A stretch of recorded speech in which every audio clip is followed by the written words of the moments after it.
When 14 nations on the United Nations Security Council voted on Wednesday to demand an immediate ceasefire between Israel and Hamas, without so much as a whisper of condemnation for the October 7th massacre. They weren't just voting on a resolution, they were voting on a worldview, one in which Jewish life is negotiable, one in which the world's only Jewish state is once again placed on trial, while its sworn genocidal enemies are handed diplomatic immunity. Thankfully, the United States vetoed the decision, making it clear that it would not support any effort which does not condemn Hamas. Israeli Ambassador Danny Danon put it more bluntly, quote, "The decision presented today was a gift to Hamas and a significant boost to terrorism." He's right. This resolution, like so many before it, erases context, erases Jewish pain, and erases moral clarity. It is not a peace plan. It is appeasement in blue helmets. For those of us who have been paying attention, UN hostility toward Israel isn't a recent phenomenon. It dates back to the very birth of the Jewish state. In 1952, just 4 years after Israel's founding, the Israeli delegation, led by the legendary diplomat Abba Eban, introduced a resolution for a ceasefire in the Korean War. Nothing controversial. A basic call for peace. Yet, because Israel was the sponsor, the resolution encountered fierce opposition. The exact same proposal passed easily when Norway, a more acceptable member, put its name on it. This wasn't a procedural quirk. It was a diplomatic message. The content doesn't matter if it comes from the Jews. Eban would later summarize the UN's treatment of Israel with a line so prophetic, it still rings true decades later. Quote, "If Algeria introduced a resolution declaring that the earth was flat and that Israel had flattened it, it would pass by a vote of 164 to 13, with 26 abstentions." Eban wasn't exaggerating. He was diagnosing the institutional sickness, a system so warped by geopolitical bloc voting, anti-Semitic undercurrents, and moral posturing that even the most benign Israeli efforts are dead on arrival. Enough of the anecdotes, though. Let's get quantitative. Between 2015 and 2022, the UN General Assembly passed 140 resolutions targeting individual countries. 70 of them, fully 50%, targeted Israel. In 2023 alone, the UN adopted 15 resolutions against Israel. By comparison, 0 against China for Uyghur genocide, 0 against Russia for bombing Ukrainian civilians, 0 against Syria for gassing its own people. No other nation, not North Korea, not Iran, not Sudan, comes close to being scrutinized the way Israel is. This isn't bias, it's fixation, obsession, and yes, anti-Semitism. The absurdity deepens when you look at who's doing the condemning. Iran, China, Venezuela, North Korea, Cuba, all serial human rights violators, have held seats on the UN Human Rights Council. Saudi Arabia, where women only recently gained the right to drive, has sat on the UN Women's Rights Commission. Libya once chaired the Human Rights Commission. Syria has presided over the Conference on Disarmament. You can't make this stuff up. These regimes weaponize the UN's deteriorating credibility to wage propaganda wars against the only true democracy in the Middle East. In 1975, the UN General Assembly passed Resolution 3379, which declared Zionism, a Jewish liberation movement, as a form of racism. This grotesque inversion of truth was orchestrated by the Soviet bloc and Arab dictatorships. It took 16 years to rescind, but the damage was done. The phrase Zionism is racism became a rallying cry for anti-Semites who wanted cover from progressive-sounding language. The 2001 Durban Conference, meant to tackle racism, became a carnival of Jew hatred.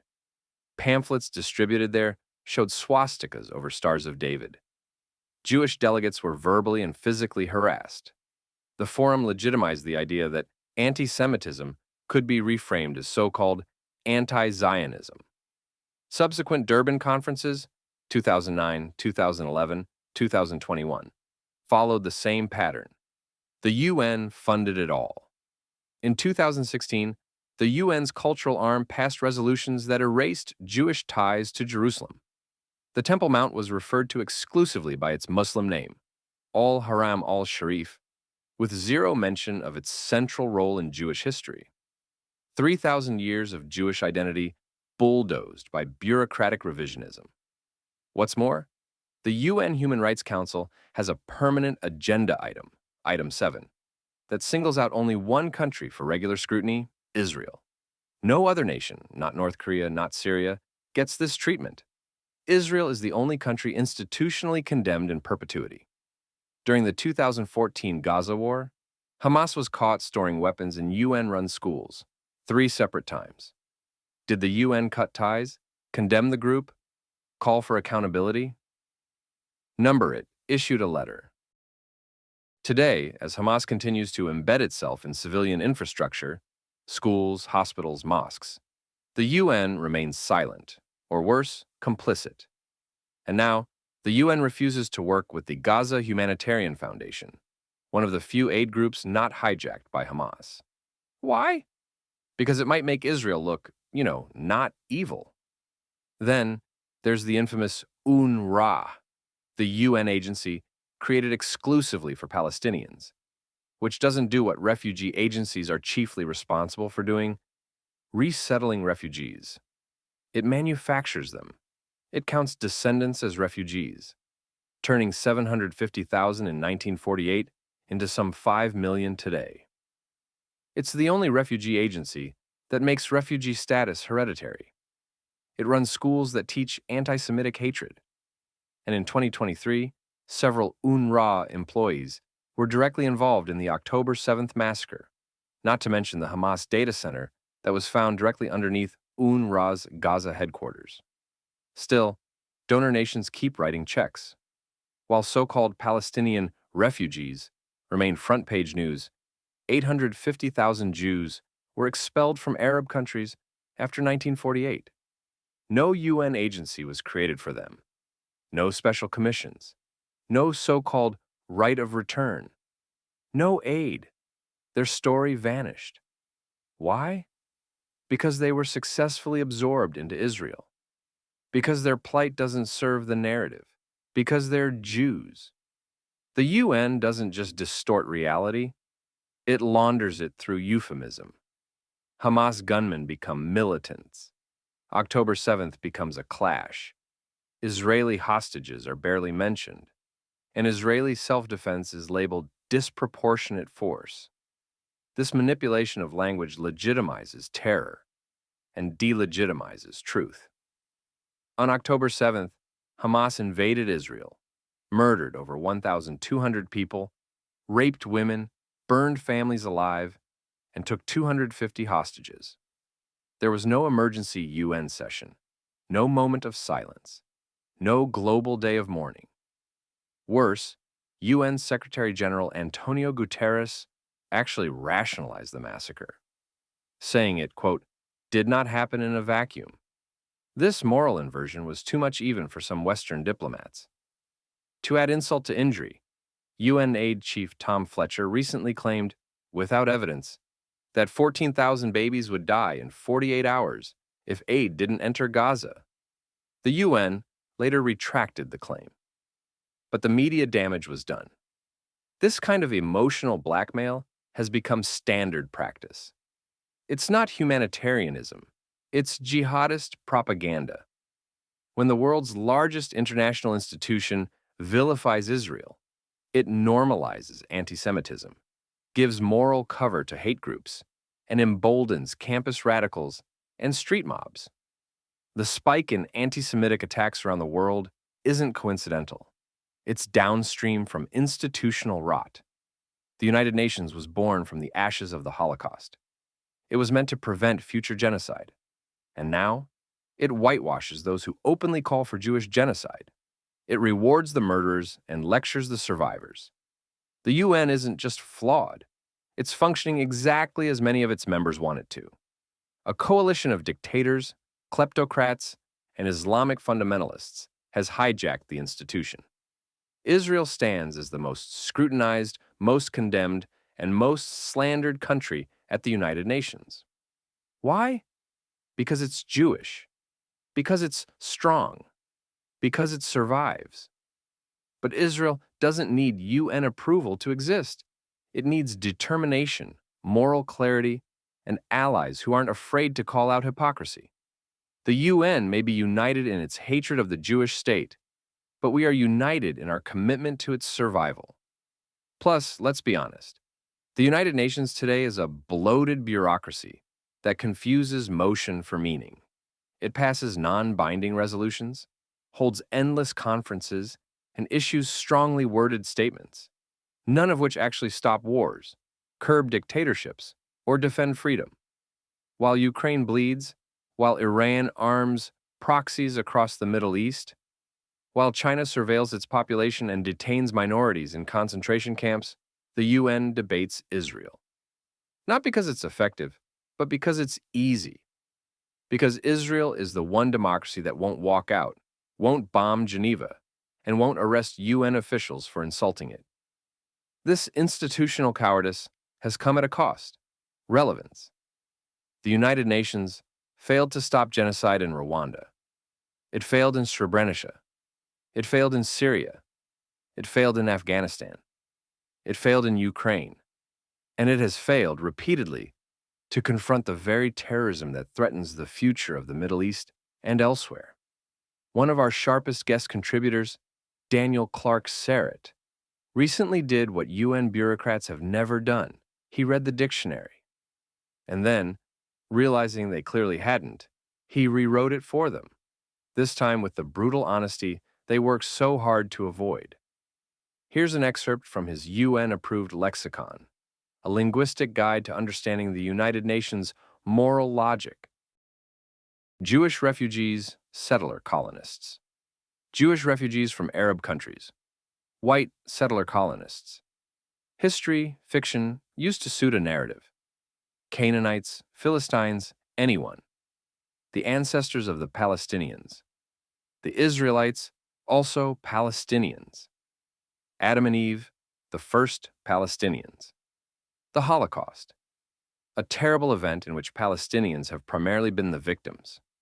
Palestine, homeland of the world's most ancient indigenous people. So ancient, they predate history itself. Israeli deaths, deserved, justified, no big deal, possibly fabricated. Gaza deaths, the worst. Humanitarian, crisis, ever. Freedom fighters. Any group of killers who receive Instagram likes from the ANC, Turkey, or Sinn Féin. Victims, people for whom no act is evil, no matter how barbaric. Justice, the evil that victims do. Rape, an understandable act of resistance by victims who, quote-unquote, had no choice. Kidnapping, ditto. War crimes. Anything Israel or its allies do while trying to prevent future atrocities. Terrorists, the IDF, the US Army, the British Army, and the Ukrainian armed forces. Civilian deaths. Every death in Gaza, regardless of who caused it, including terrorists and victims of Hamas's own rockets. Hamas, just an idea, but also somehow freedom fighters. Hezbollah, the poor misunderstood people of southern Lebanon. Dictator, the typical UN voter. Human rights, a rhetorical weapon wielded by dictators against democracies. US veto at the UN, the result of Jewish money. Racism, only what white people do. Pro-Palestinian, a performative morality play staged by people who can't find Gaza on a map. Anti-Semitism, imaginary, exaggerated, justified, only valid when paired with Islamophobia. Zionism, racism, colonialism, genocide, war crimes, and the reason the world isn't a utopia. Anti-Zionism, the socially acceptable cover for anti-Semitism in the post-Holocaust era. The BDS movement, a campaign that mostly harms Palestinians, but makes Western activists feel heroic. Keffiyeh, the only item in the world exempt from cultural appropriation debates. Proportionality, a rhetorical trap used to ensure Jews never fight back effectively.